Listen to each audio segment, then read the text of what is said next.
Matthew McConaughey's career has always been a strange beast. He first broke through with serious dramatic roles in films like A Time to Kill, Contact, and Amistad. But at some point, he swerved sharply off the road and drowned himself in romantic comedies. McConaughey kept trying to escape the rom-com swamp and take on more serious projects like U-571 or Reign of Fire, but these films either didn't make money or crashed at the box office. Meanwhile, something like How to Lose a Guy in 10 Days turned into a massive hit. Probably deciding you can't argue with fate, in 2005 Matthew signed on for the action comedy Sahara, based on the novel by famous adventure writer Clive Cussler.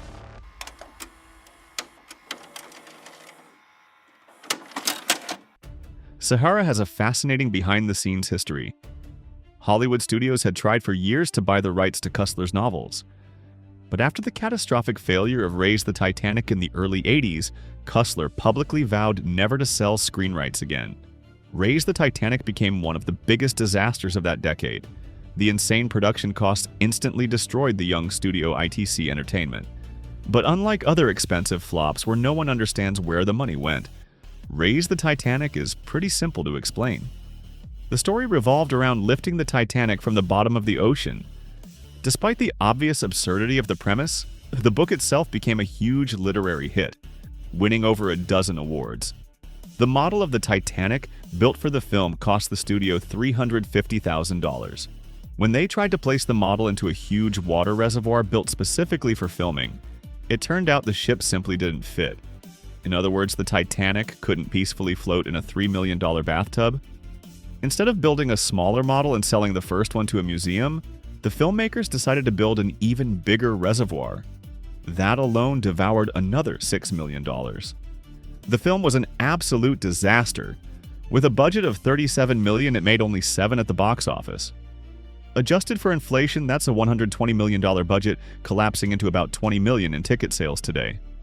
To top it off, the film was showered with Golden Raspberry nominations. Critics hated it, audiences hated it, and Cussler was horrified to see his work butchered. He swore he'd never allow Hollywood near his books again.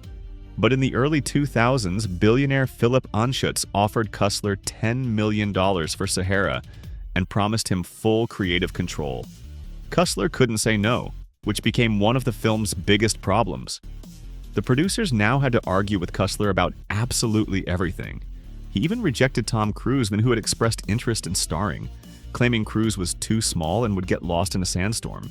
Realizing where this was heading, director Rob Bowman quit the film even after signing his contract. Bowman's instincts were right, though ironically he ran straight into one of the worst comic book movies of the decade, Elektra, which torpedoed his own career and pushed him to TV work.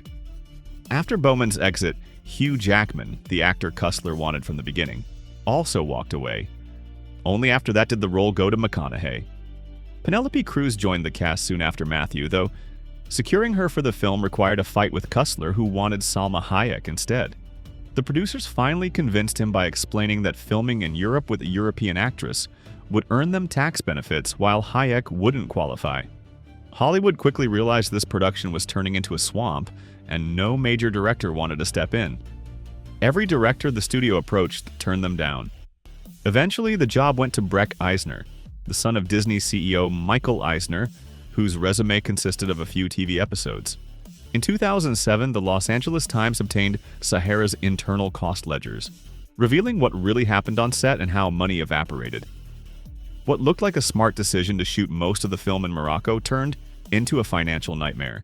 Massive amounts were spent on bribes to Moroccan officials because the producers wanted to film in protected nature reserves. $250,000 went to Penélope Cruz's personal stylist. Some sets had to be built in England first, then shipped to Morocco by boat. And worst of all, a huge expensive plane crash sequence that cost millions to film was later cut from the movie entirely when constant script rewrites made it irrelevant. McConaughey was one of the few people who genuinely cared about Sahara. He hoped it would become his Indiana Jones, and personally drove a promotional RV across America to advertise the film. But fate had other plans. Sahara crashed and burned at the box office, killing any hope of a franchise. With a budget of $130 million, the The film made only $119 million in theaters. Since most of the financing came from a private investor rather than the studio got off lightly, but the investor lost around $80 million. When Cussler saw the final film, he was furious.